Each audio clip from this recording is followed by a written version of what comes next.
जय हिंद दोस्तों, मैं सुरेश सर जीवन इंस्टीट्यूट कानपुर से। दोस्तों, आप लोगों को पता है कि एनटीपीसी का नोटिफिकेशन आ चुका है और फार्म भी भरे जा रहे हैं। तो एनटीपीसी, एसएससी, सीजीएल और एमटीएस और आरपीएफ के दोस्तों हमने चैप्टर वाइज वीडियो लेकर आए हैं और हर चैप्टर पर हमने एक विस्तृत क्वेश्चन बैंक तैयार किया है और वो पेपर हैं जो आए हुए हैं। तो प्रीवियस पेपर आज हम इतिहास लेकर आए हैं बच्चों, और आइए हम लोग आगे बढ़ते हैं।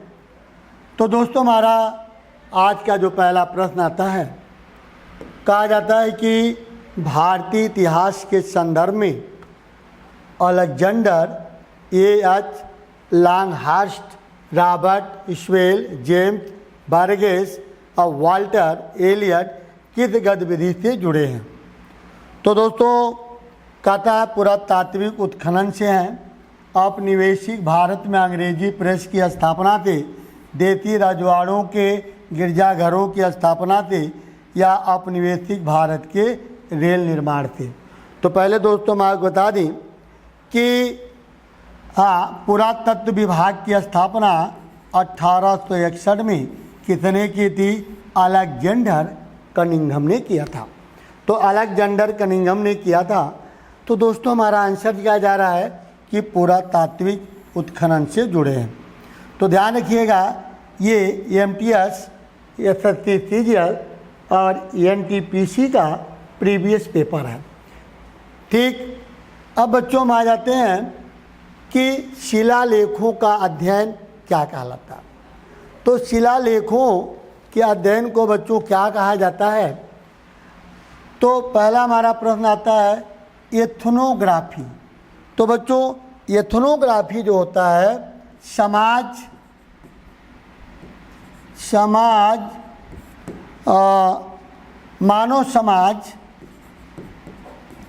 मानव समाज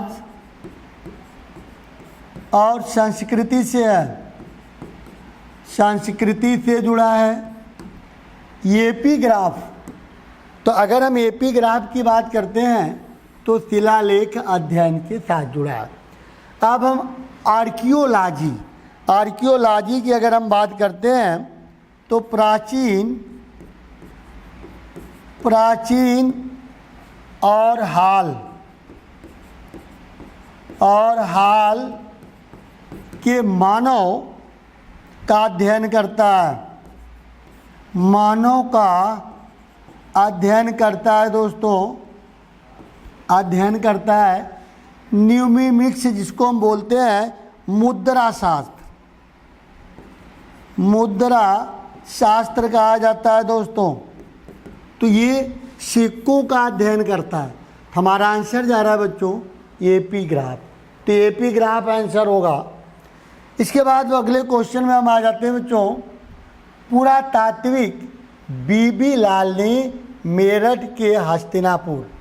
तो बीबी लाल ने दोस्तों मेरठ के हस्तिनापुर में कब खुदाई करवाई थी? कहता है 1962 से 63 में, 1951 से 52 में, 1957 से 58 में, या 49 से 50 के मध्य में।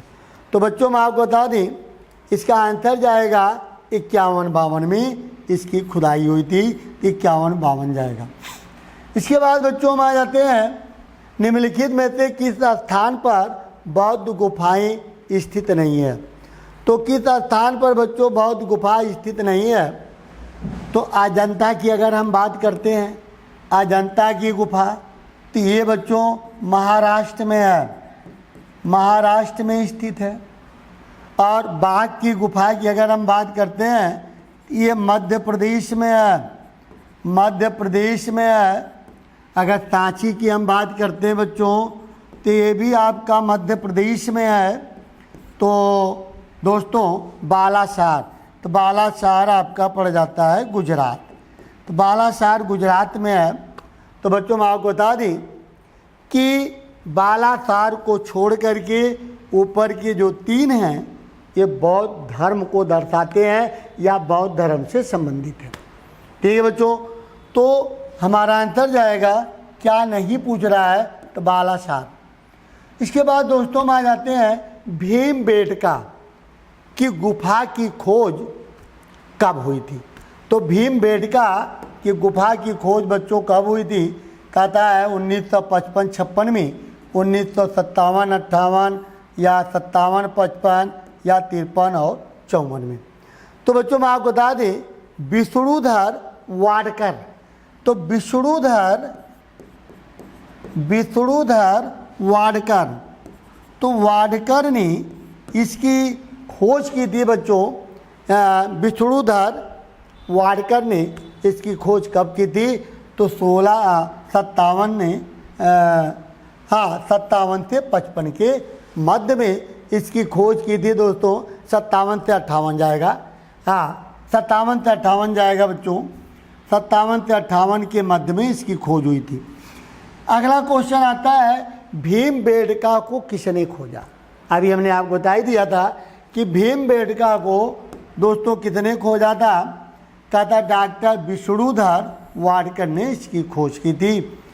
आइए बच्चों अगले क्वेश्चन में आते हैं भूगर्भी समय स्केल के किस युग में मानव की उत्पत्ति हुई है।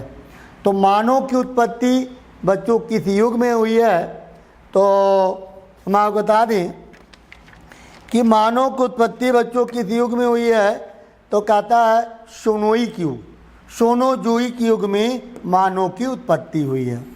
अगर हम मेसोजोइक युग की बात करते हैं तो सरीसृप की उत्पत्ति हुई है। अगर हम पोलियोजोइक की बात करते हैं तो पोलियोजोइक की अगर हम बात करते हैं दोस्तों तो इसकी उत्पत्ति भूवैज्ञानिक या भूवैज्ञानिक जलवायु की हुई है।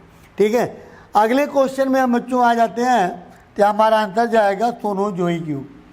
दोस्तों कहता उत्तर भारत में लौह युग को पुरातात्विक रूप से उन संग्रहों द्वारा दर्शाया गया है जिनमें मुख्य रूप से निम्नलिखित में से किस विशेष प्रकार के मिट्टी के बर्तन शामिल हैं।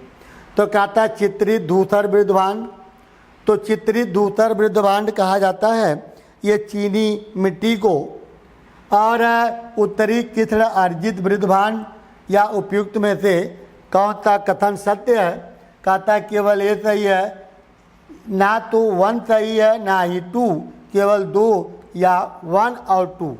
तो बच्चों मैं आपको बता दें कि इसमें 1 और 2, ठीक है, कहता है क्या आंसर जब चित्रित धूसर वृद्धभांड तो उत्तरी कृष्ण अर्जित वृद्धभांड। तो बच्चों मैं आपको बता दें इसका आंसर जाएगा ना तो 1 सही है ना तो 2 सही है, तो दोनों गलत जा रहा है आंसर, हमारा जाएगा सेकंड। तो सेकंड आंसर होगा बच्चों। इसके बाद दोस्तों हम आ जाते हैं निम्न में से कौन सा अभिलेख विश्व के प्रथम विज्ञापन के रूप में जाना जाता है। तो कौन सा अभिलेख बच्चों विश्व के विज्ञापन के रूप में जाना जाता है, तो हम आपको बता दें 10 अभिलेख। तो अगर हम 10 अभिलेख की बात करते हैं दोस्तों तो ये आपका पड़ता है मंदसौर, मंदसौर में है। मंदसौर कहाँ पड़ता है दोस्तों, मध्य प्रदेश, ये मध्य प्रदेश में स्थित है, मंदसौर मध्य प्रदेश। शाहगौरा अभिलेख की अगर हम बात करते हैं तो शाहगौरा अभिलेख ये आपका पड़ता है गोरखपुर, गोरखपुर में है बच्चों, गोरखपुर। सुप्रिया अभिलेख की अगर हम बात करते हैं ये सुप्रिया अभिलेख ये मध्य प्रदेश में स्थित है। अगर हम एरन अभिलेख की बात करते हैं तो ये भी आपका मध्य प्रदेश में स्थित है। तो बच्चों हमारा आंसर क्या जा रहा है, ये जो विज्ञापन अभिलेख की बात हुई है तो 10 अभिलेख ये कहाँ पड़ता है, मंदसौर मध्य प्रदेश में स्थित है। ध्यान रखिएगा मंदसौर मध्य प्रदेश। ठीक है बच्चों, अगले क्वेश्चन की तरफ हम आ जाते हैं कि बेसनगर। तो बेसनगर का अभिलेख, बेसनगर या विदिशा, तो बेसनगर या विदिशा का जो अभिलेख है बच्चों ये मालूम है बेतनगर या विदिशा का जो अभिलेख है ये कहाँ स्थित है, तो ये तक्षशिला स्थित है। कहा जाता है कि हेलियोडोरस का बेसनगर, तो यूनानी राजदूत हेलियोडोरस ने आपका बेसनगर या विदिशा में गरुड़ ध्वज की स्थापना की थी। तो हमारा आंसर जाएगा तक्षशिला। इसके बाद दोस्तों हम आ जाते हैं कि हाथी गुहा अभिलेख। तो हाथी गुहा अभिलेख ये खारबेल का है। ये कहाँ पड़ता है दोस्तों, कलिंग उड़ीसा। तो कलिंग है ये उड़ीसा में पड़ता है और जैन धर्म का सर्वप्रथम उल्लेख किया गया है बच्चों। अगला क्वेश्चन आ जाता है कि संस्कृत पांडुलिपियाँ निम्नलिखित में से मुख्यतः किस क्षेत्र में मिलती हैं। तो संस्कृत पांडुलिपियाँ कहता दक्षिण भारत, उत्तर भारत, मध्य भारत या पश्चिम भारत में।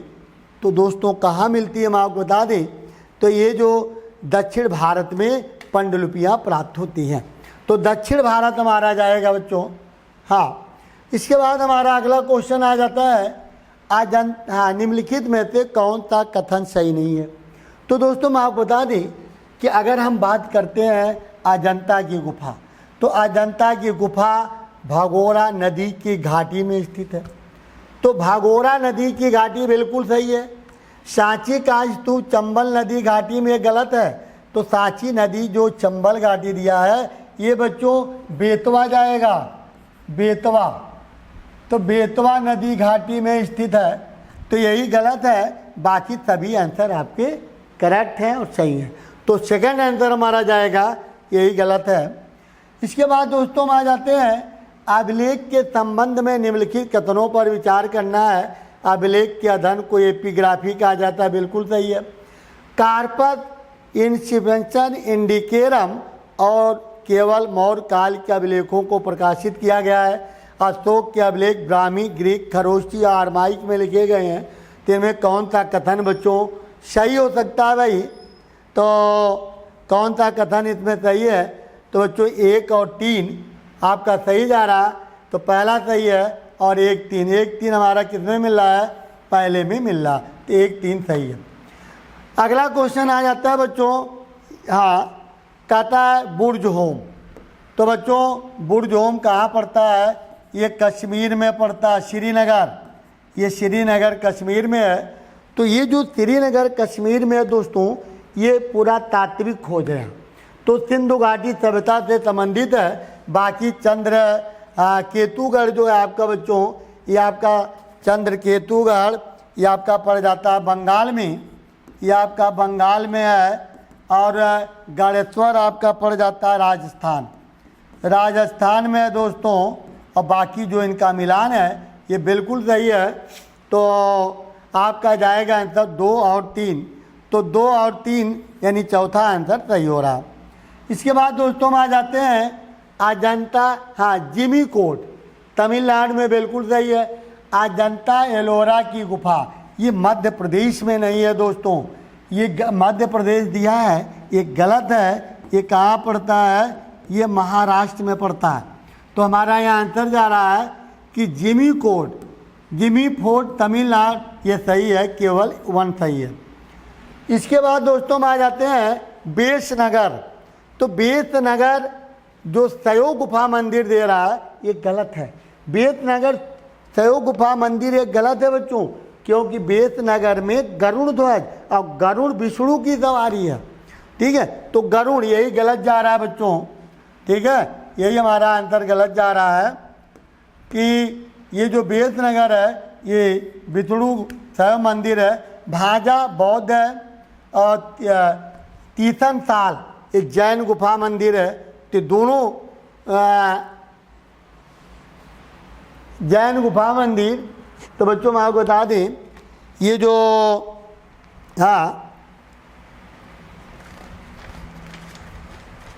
हाँ भाई, तो